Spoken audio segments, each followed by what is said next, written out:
Hablaremos entonces de la barba en Rusia, pero también de la persignación, de los Raskolniki, que ya vamos a ver quiénes eran.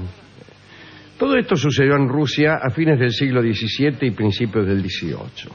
Se trata en verdad de una disputa entre el zar de Rusia y los patriarcas de la Iglesia Ortodoxa rusa. En épocas del zar Alexis, que era el papá de Pedro el Grande, el patriarca ortodoxo Nikon consideró oportuno ordenar a los fieles que se afeitaran la barba. Un día se levantó mal el patriarca y les dijo a todos: afeítense en la barba.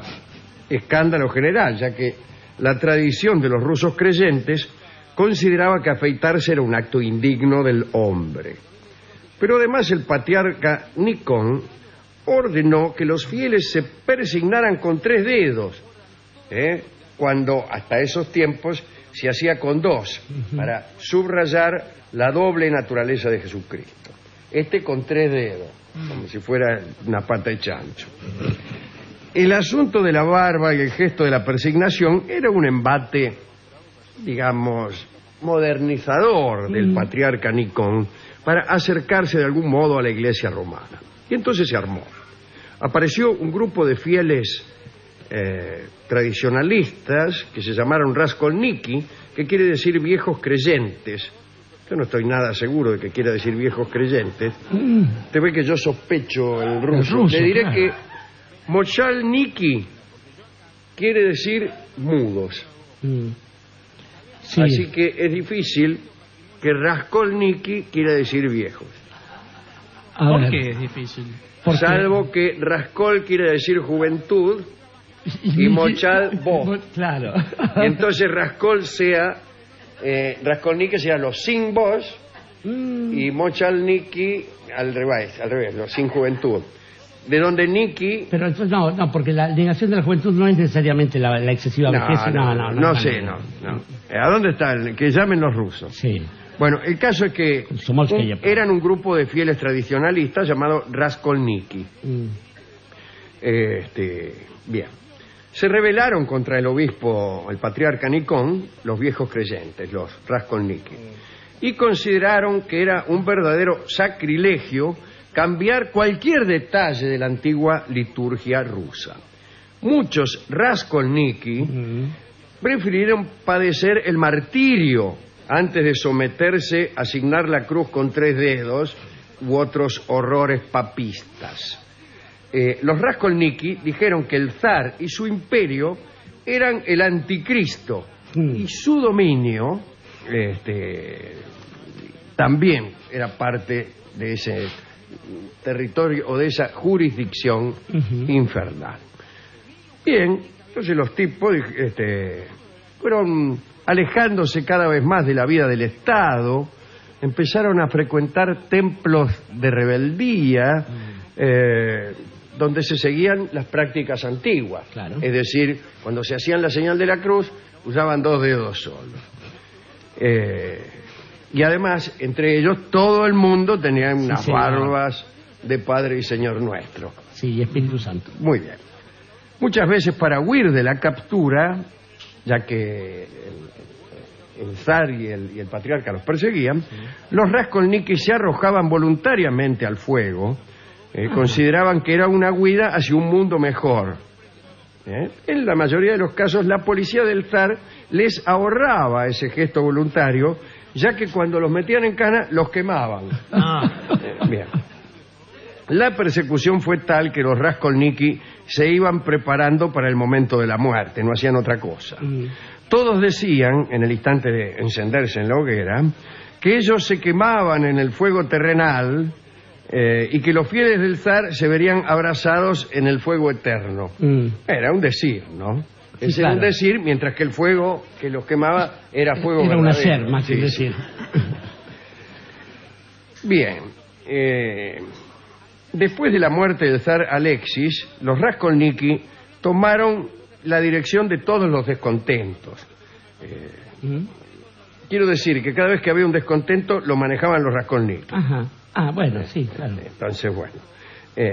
Además, muerto el zar, viene un tiempo de regencia, y los tiempos de regencia siempre hay grupos que administran el descontento. Digamos. En tiempos de la regencia de Sofía, que era la hermanastra de Pedro el Grande, consiguieron los Raskolniki unirse a los Streltsy, a la guardia, y entraron un día en el Kremlin portando la cruz y la figura de los santos.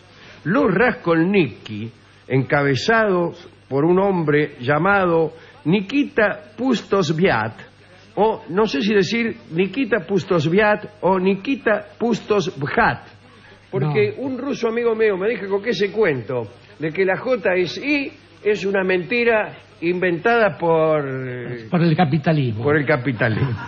Ya no, pero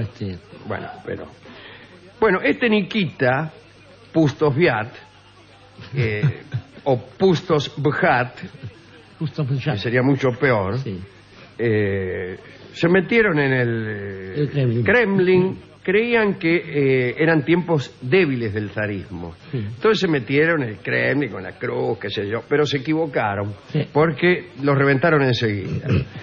Y tanto Pustosvhat y el cabecilla de los Streltsy, el príncipe Khovansky, fueron ajusticiados ahí mismo, en la plaza del Kremlin.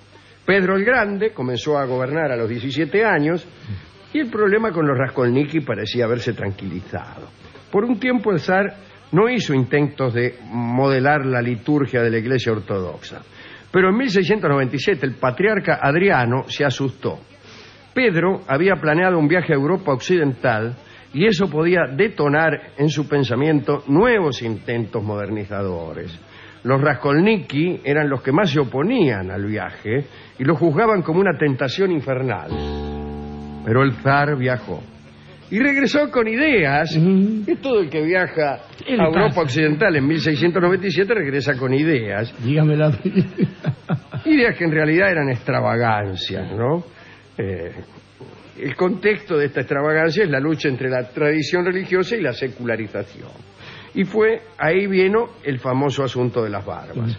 Cuando volvió de Viena, Pedro llegó con la idea de que las barbas eran un símbolo de arcaísmo y rusticidad.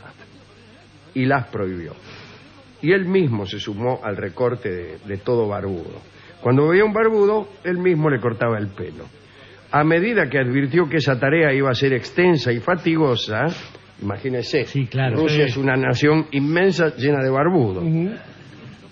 Decretó entonces que todos los barbudos abandonaran la barba y ordenó a los militares y funcionarios que se ocuparan personalmente de afeitar en el lugar y hora en que encontraran a un barbudo al barbudo. Una variante de la prohibición consistió en que para llevar barba había que pagar un impuesto.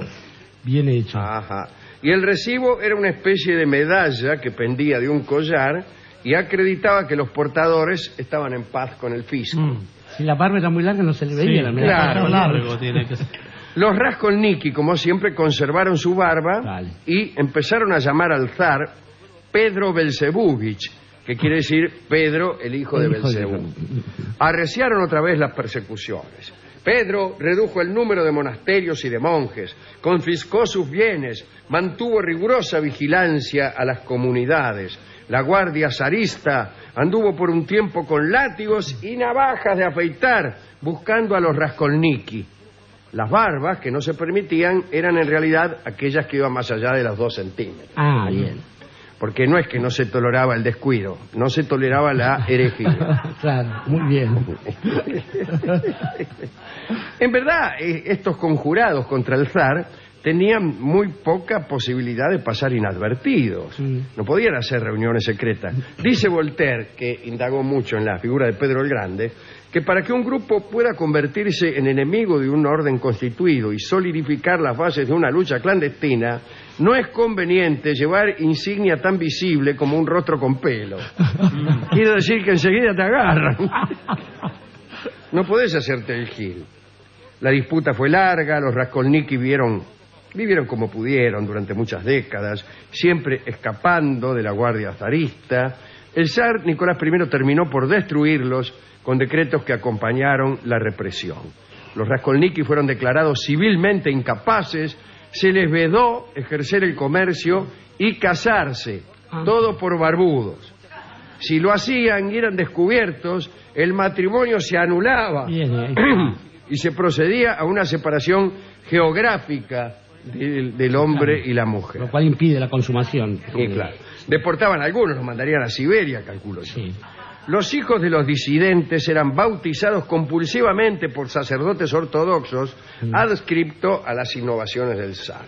Digamos, para terminar, que el éxodo de los Raskolniki fue enorme e inevitable. Fueron a Grecia, a Bulgaria y Armenia sobre todo. Sobre todo... Por el clima, pero bueno.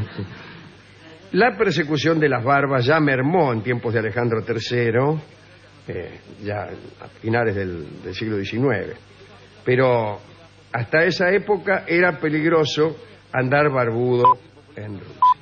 Es una historia, Yo los dedico a todos los barbudos que nos conocen y que escuchan este programa, incluso los barbudos que están presentes esta fácilmente noche aquí. Identificables aquí, Raskolniki. Sí. A ver, levanten la mano los barbudos. Bueno. Gracias, señora. Gracias, señora.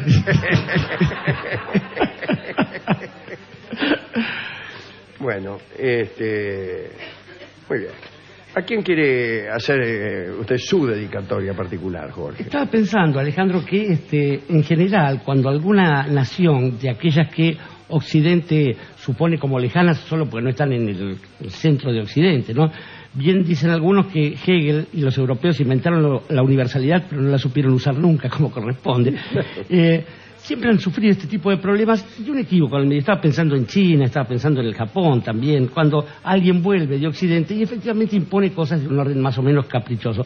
Pensaba después en unos barbudos que a mí me caen más simpáticos que los Raskolniki, que son unos que andaban por una sierra en su momento y que no usaron la barba como emblema, pero se los llamaban los barbudos, e incluso los norteamericanos lo veían bien hasta el febrero 4 de 1962, declaración de La Habana con el rumbo socialista de la revolución. Pero fuera de todos estos, digo, esto me recuerda a muchas de las discusiones que se viven en la patria, querido Alejandro, y que tienen que ver con pequeños detalles, con cosas que son de un orden casi se diría, no son simbólicas, son tilinguerías más bien. Y en realidad la discusión central se produce en otro lado. De modo que quizás lo que sí nos corresponde es un pequeño consejo para aquellos que se aferran a cuestiones formales en vez de discutir lo esencial y de ese modo lograr algo más que un sacrificio en la hoguera. Caso contrario, cuando se enfrenten a esa especie de compromiso establecido con una ridiculez, uno solo podrá decirles: llorarás, llorarás. Todo porque el disco que nos dio el discotecario se llama así, Llorarás, simplemente porque le dio ganas de llorar al oír la historia de personas que eran perseguidas solo por no afeitarse. Homero Manzi era un hombre sencillo. Dan ganas de llorar, dijo, y me dio este balsecito que canta para ustedes Libertad Lamarque.